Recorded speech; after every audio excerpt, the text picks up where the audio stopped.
4 mai 1906. Jésus aime tant Louisa qu'il dépose les larmes qu'elle verse sur sa propre figure. Jésus veut qu'elle ne néglige rien quand elle écrit. J'étais affligée parce que je n'avais pas vu clairement mon aimable Jésus. Il me semblait que celui qui est ma vie ne m'aimait plus. Oh, combien mon cœur se sentait lacéré. Je pleurais des larmes amères et ne savais pas quoi faire pour me libérer de ces pensées. J'ai dit à Jésus, « Même si tu ne m'aimes plus comme avant, je t'aimerai toujours davantage. » Après beaucoup d'attentes, Jésus vint. Prenant mes larmes, il les déposa sur sa propre figure. Je ne savais pas pourquoi il faisait cela, mais plus tard, j'en ai compris la raison. C'était cette phrase que j'avais dite et qui m'amenait à l'aimer davantage. Heureux de cela, il m'a dit, « Quoi? Je ne t'aime pas? Je t'aime tant que je tiens compte même de tes larmes et que je les mets sur ma propre figure pour me plaire. » Plus tard, il ajouta, « Ma fille, je veux que tu sois plus exacte quand tu écris. Tout doit être dit. Tu omets parfois des choses qui seraient utiles pour d'autres. » Entendant cela, je devins confuse, car il est vrai que parfois, je n'écris pas tout. Cependant, je ressens tant de répugnance à écrire ces choses que seulement les miracles que sait faire l'obéissance peuvent m'amener à le faire. Par ma volonté seule, je serais incapable d'écrire même un mot. Que tout soit pour la gloire de Dieu et ma propre confusion.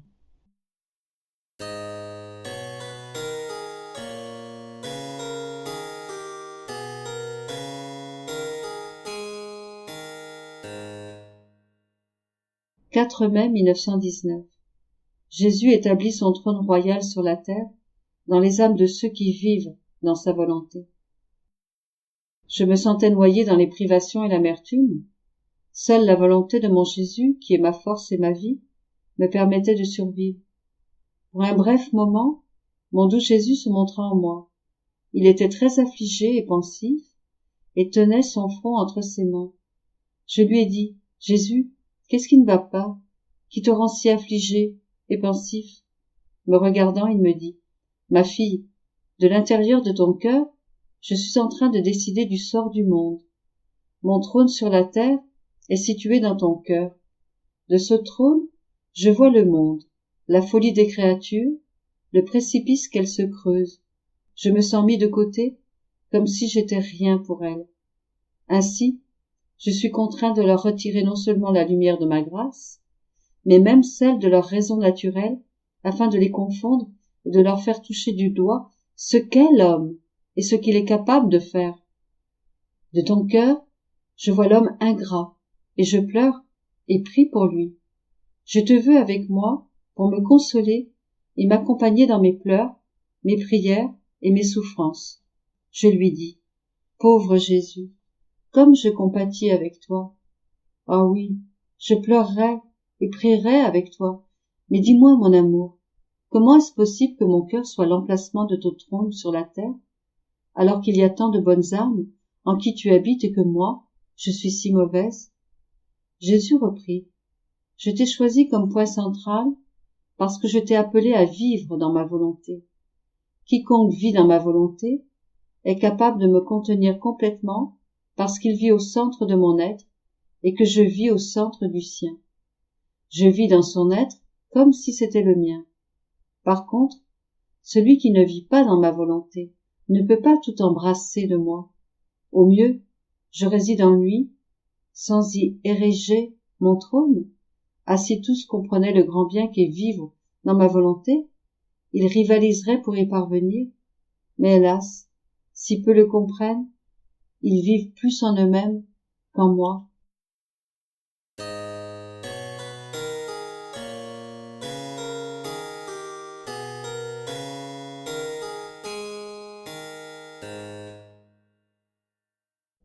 « 4 mai 1925.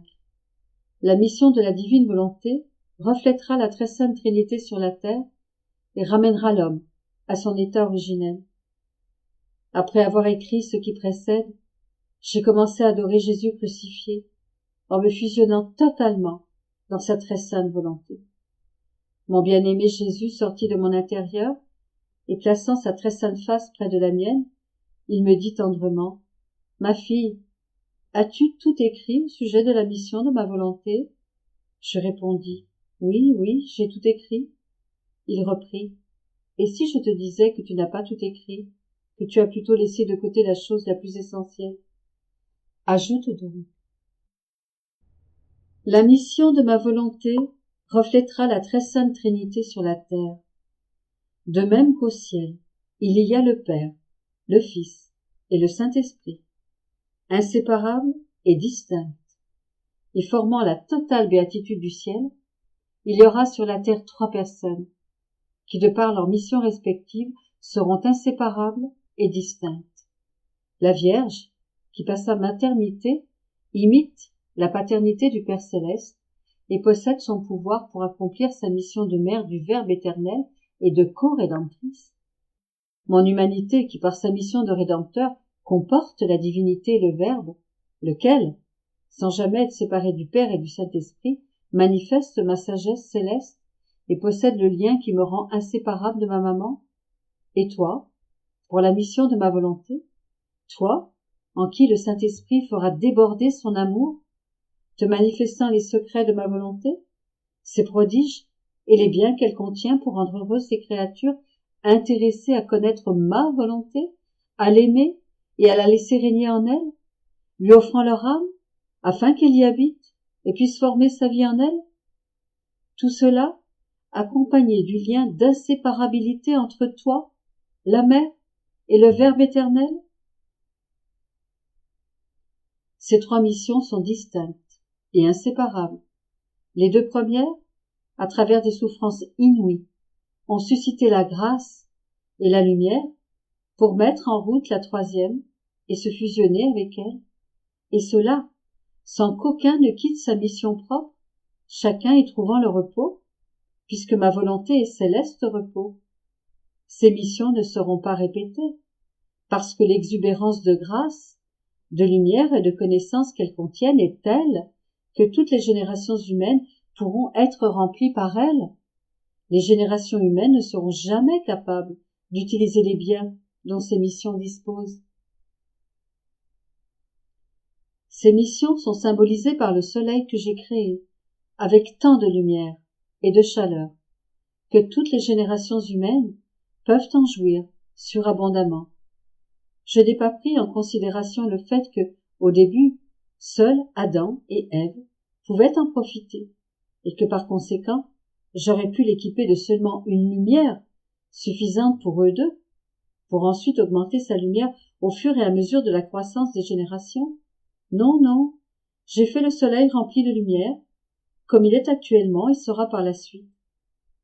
Pour l'honneur de notre puissance, de notre sagesse et de notre amour, nos œuvres sont toujours réalisées avec la plénitude de tous leurs biens. Ainsi, elles ne sont pas sujettes à augmentation ou à diminution. C'est ce que j'ai fait pour le soleil. J'ai placé en lui toute la lumière requise pour qu'il puisse accomplir sa besogne jusqu'au dernier homme. Et quel bienfait n'apporte-t-il pas à l'homme? Par sa lumière muette, quelle gloire ne donne-t-il pas au Créateur? Par sa stabilité et les immenses bienfaits qu'il apporte à la terre à travers son langage muet, il me glorifie et me fait connaître plus que toutes les autres choses réunies. Quand j'ai regardé le soleil avec toute sa lumière, dont seul Adam et Ève profitaient, j'ai pensé aussi à toutes les autres créatures vivantes. Voyant que cette lumière allait servir à tous, ma paternelle bonté exulta de joie, et je fus glorifié dans mes œuvres. J'ai fait la même chose pour ma chère mère. Je l'ai comblée de tant de grâce qu'elle puisse en donner à tous, sans que jamais personne n'en manque. Ce fut la même chose pour mon humanité.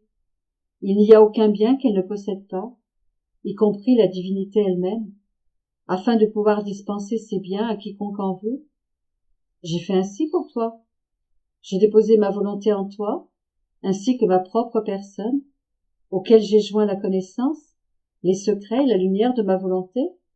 j'ai rempli ton âme à ras-bord, à tel point que ce que tu écris n'est rien d'autre que le débordement de ce que tu contiens?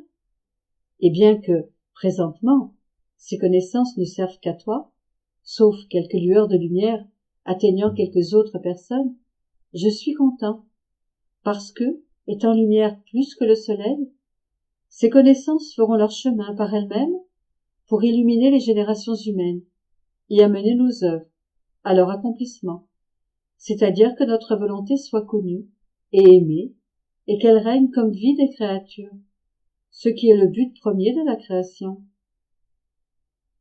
Par conséquent, sois attentive, car il s'agit de mettre en sécurité la volonté éternelle qui, avec tant d'amour, veut vivre dans les créatures. Mais elle veut être connue, et non pas comme une étrangère. Elle veut dispenser ses bienfaits à tous, et être la vie de tous. Cependant, elle veut ses droits et sa place d'honneur, et aussi que la volonté humaine soit mise de côté, elle qui est mon unique ennemi, et celui de l'homme lui-même.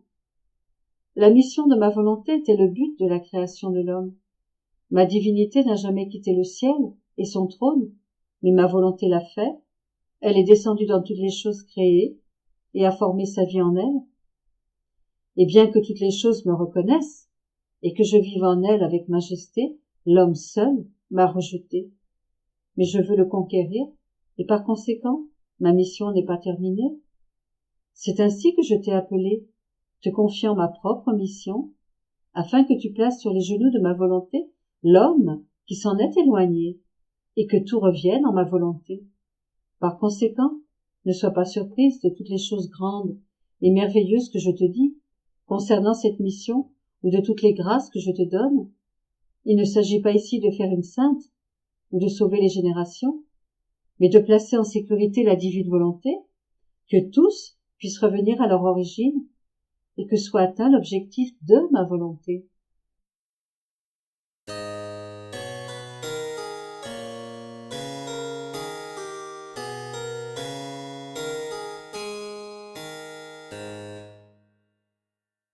4 mai 1927. L'âme qui accomplit la divine volonté est toujours comme le ciel et ne se fatigue jamais. Les privations de mon doux Jésus me tourmentaient et m'affaiblissaient. Ma pauvre âme semblait exposée à un soleil brûlant qui est la divine volonté. Tout me paraît flou et je me sens misérable, mais une force suprême me contraint malgré tout à demeurer sous ce soleil du divin fiat, sans pouvoir bouger, et sans celui qui pourrait m'apporter un peu d'eau, rendre ses rayons moins brûlants et soulager mon cœur meurtri. Comme je suis malheureuse sans Jésus, tout est changé en moi, et il ne me reste comme seul héritage que la divine volonté que personne ne peut m'enlever, pas même Jésus. Elle seule est ma vie, mon séjour, mon tout. Tout le reste est fini. Tout le monde m'a quitté, et je n'ai plus personne vers qui me tourner, ni au ciel, ni sur la terre. J'étais en train d'épancher ma douleur, lorsque mon Dieu bien-aimé, celui qui me donne la vie et la mort, qui rend mon existence heureuse et malheureuse, se manifesta en moi et me dit « Ma fille, le ciel est toujours ciel, il ne change pas et il ne bouge pas. Les nuages peuvent l'obscurcir parfois, s'étirer et masquer le beau ciel bleu, mais ils ne peuvent toucher le ciel et ne font que s'étendre sous lui. Il y a une grande distance entre le ciel et les nuages. Le ciel ne perdra jamais sa beauté à cause des nuages, car il est intangible. S'il existe un changement, c'est pour la terre, et l'œil humain, au lieu de voir le ciel, ne voit que les nuages et l'atmosphère obscurcie. Telle est l'âme qui fait ma volonté. Elle est plus que le ciel. Ma volonté s'étend dans l'âme plus qu'un ciel bleu parsemé d'étoiles, et elle demeure ferme et immuable. Elle reste en place, règne et domine sur toute chose, avec une telle majesté que les plus petits actes de la créature, en vertu de la lumière de ma volonté, sont plus que les étoiles et que le plus brillant soleil. Les souffrances, les privations sont des nuages formés au fond de la nature humaine et qui semblent l'obscurcir. Le ciel de ma volonté, cependant, demeure intangible, et son soleil, qui resplendit dans l'âme, envoie avec plus de force ses rayons brûlants. Si bien que tout te semble obscur, mais tout cela se passe en surface et dans la bassesse de la nature humaine. Mais, en ton âme, le soleil du divin fiat ne subit aucun changement. Qui pourrait jamais toucher ma volonté? Personne. Elle est immuable et inébranlable, et là où elle règne, c'est là qu'elle forme son séjour de lumière, de paix et d'immutabilité. Par conséquent, ne crains pas. Il suffit d'un souffle de vent pour dissiper les nuages qui recouvrent ta nature humaine et chasser l'obscurité qui semble occuper ton âme. Et moi, mon Jésus, comme tu as changé.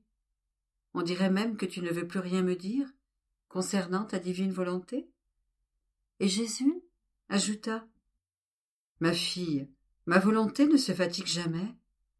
Si moi, je ne t'en dis rien, toutes les choses créées t'en parlent. Même les pierres, le ciel, le soleil et la mer feront entendre leur voix. Toute la création a beaucoup à dire sur mon éternelle volonté, car toutes les choses créées sont remplies de sa vie. Elles ont toutes quelque chose à dire sur la vie de ma volonté, que possèdent toutes les choses créées.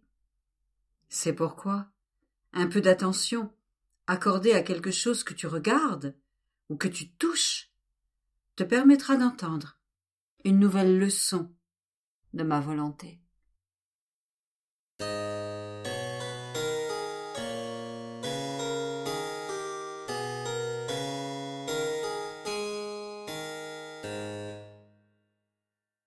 4 mai 1929.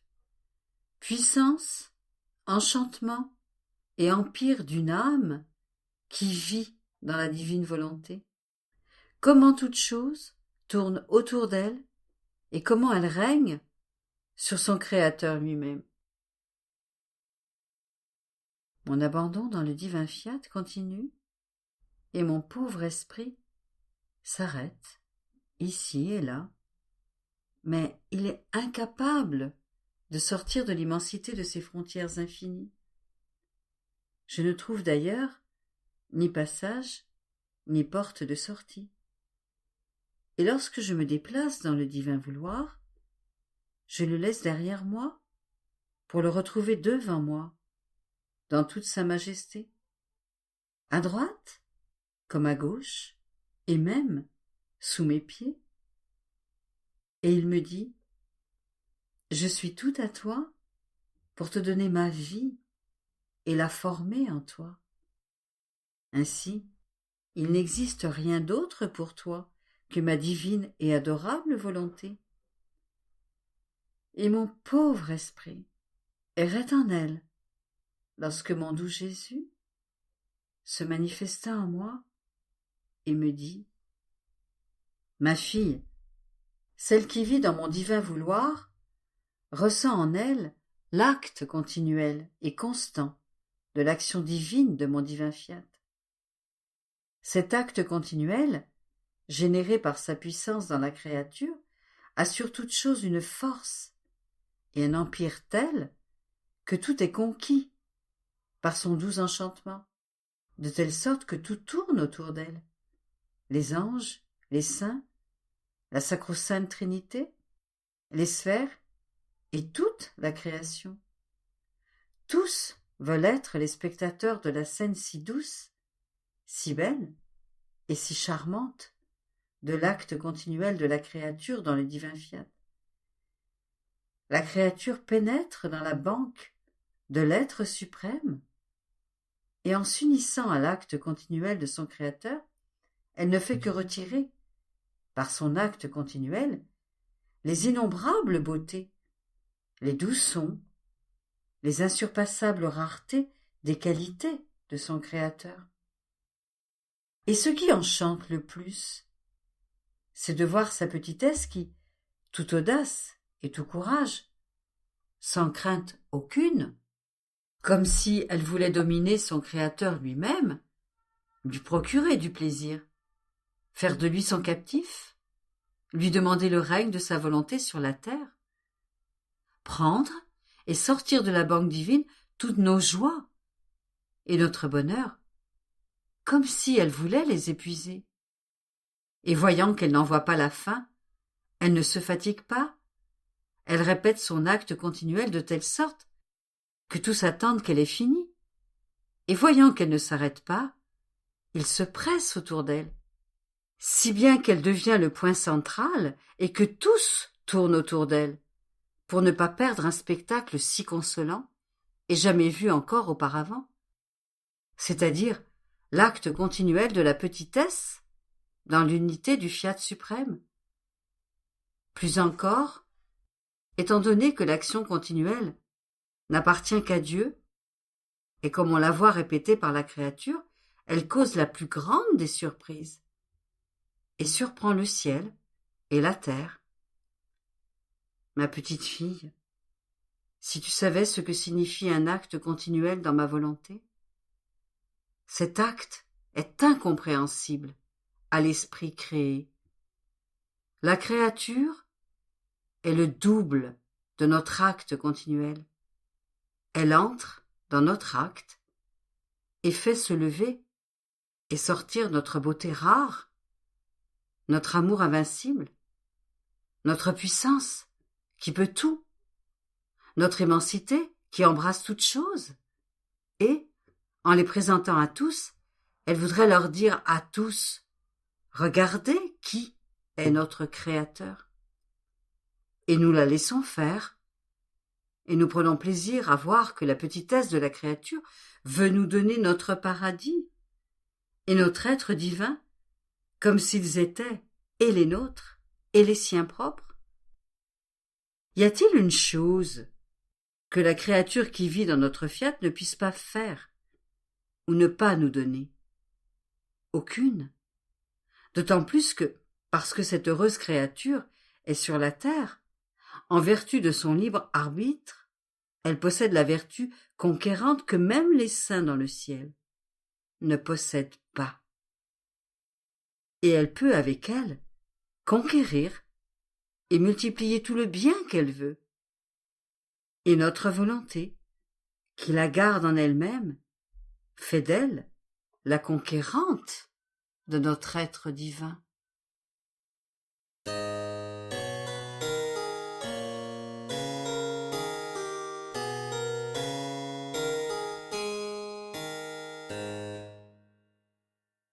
4 mai 1931.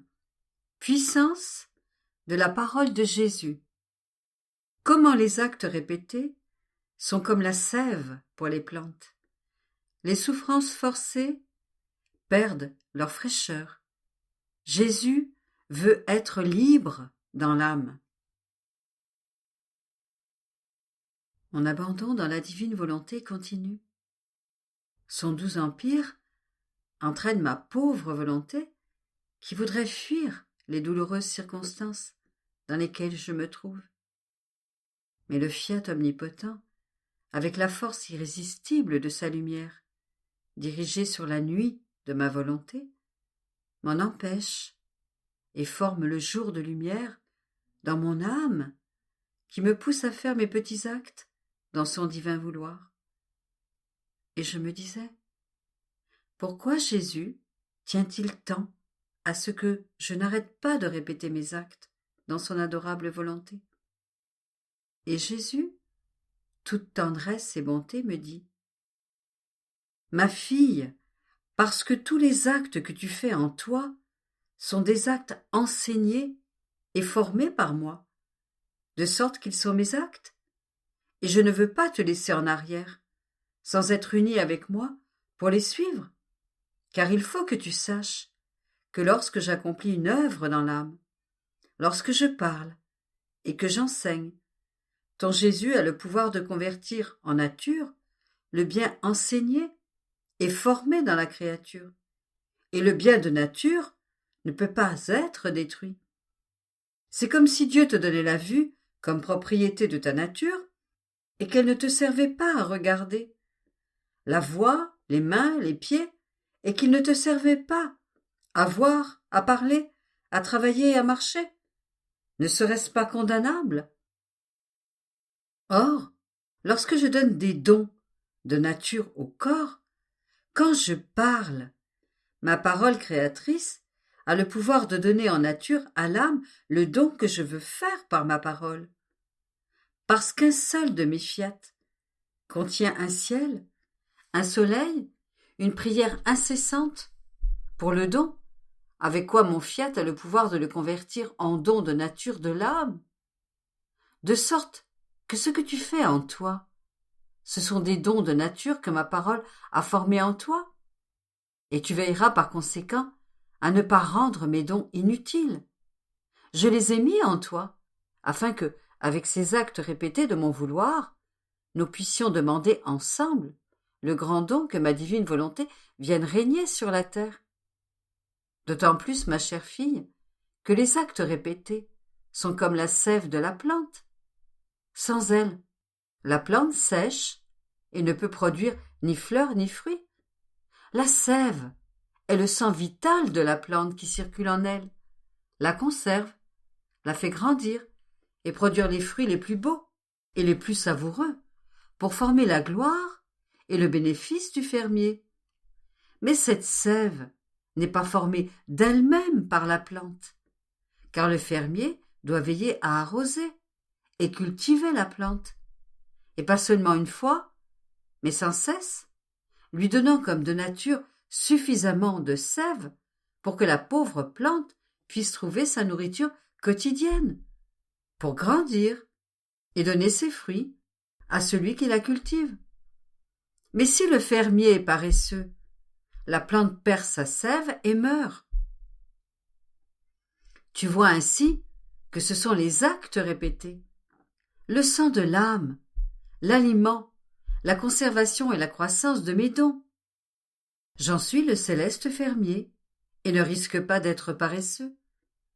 Mais tu dois recevoir ce suc vital, et tu le reçois lorsque tu répètes les actes dans ma volonté, au tréfonds de ton âme. Tu ouvres alors la bouche, et je t'arrose, en donnant à ton âme le sang qui te procure la chaleur divine, l'aliment céleste, et, en y ajoutant mes autres paroles, je conserve et fais croître mes dons.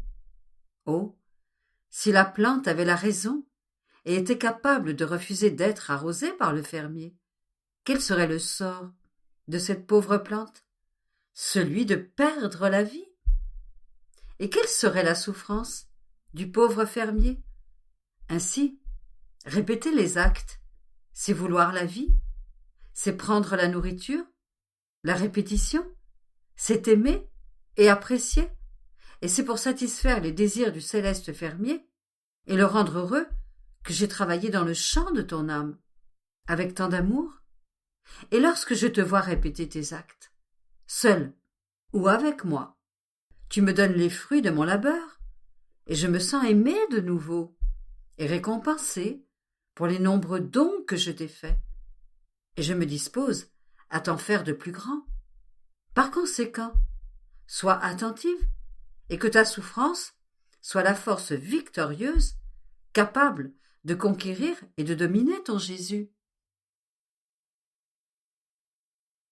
Après quoi, je sentais que je devais retomber dans un état habituel de souffrance.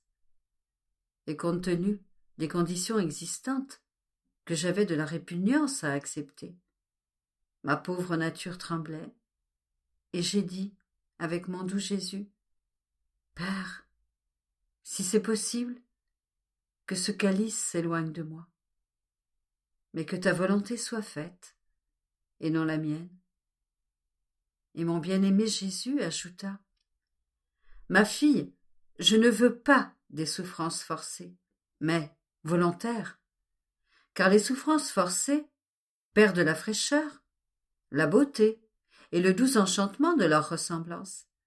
Avec les souffrances de ton Jésus, qui ont toutes été souffertes par moi volontairement. Les souffrances forcées sont comme ces fleurs fanées et ces fruits encore verts que le regard dédaigne et la bouche refuse d'avaler, tant ils sont insipides et durs.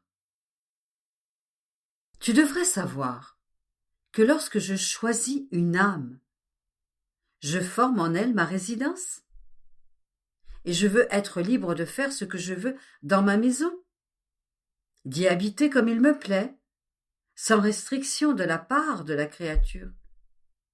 Je veux une absolue liberté. Sinon, je suis malheureux et gêné dans mon action. Ce serait le plus grand des malheurs, même pour la plus pauvre des personnes, de ne pas être libre dans sa petite masure, et je connaîtrais alors l'infortune d'un malheureux qui, après avoir formé une demeure avec beaucoup d'amour, l'avoir équipée et mise en ordre pour y vivre, se voit avec tristesse imposer des conditions et des restrictions. On lui dit « Tu ne peux pas dormir dans cette chambre, dans celle-ci, tu ne peux pas recevoir, et dans celle-là, tu ne peux pas passer. » Bref, il ne peut pas aller où il veut, ni faire ce qu'il veut, de sorte que le pauvre se sent malheureux parce qu'il a perdu sa liberté. Et il regrette les sacrifices qu'il a consentis pour construire cette demeure. Je suis celui-là. Combien d'œuvres, combien de sacrifices, combien de grâces il a fallu pour adapter une créature et en faire ma demeure. Et lorsque j'en prends possession, c'est ma liberté que j'aime plus que tout dans ma maison. Et lorsque j'y trouve tantôt les répugnances, tantôt les restrictions, au lieu d'avoir une demeure adaptée à moi, c'est moi qui dois m'adapter à elle, et je ne peux pas y développer ma vie ou mes voies divines, et je ne peux pas non plus y accomplir le dessein pour lequel, avec tant d'amour, j'ai choisi cette demeure. Par conséquent, je veux la liberté, et si tu veux me rendre heureux, laisse-moi faire ce que je veux.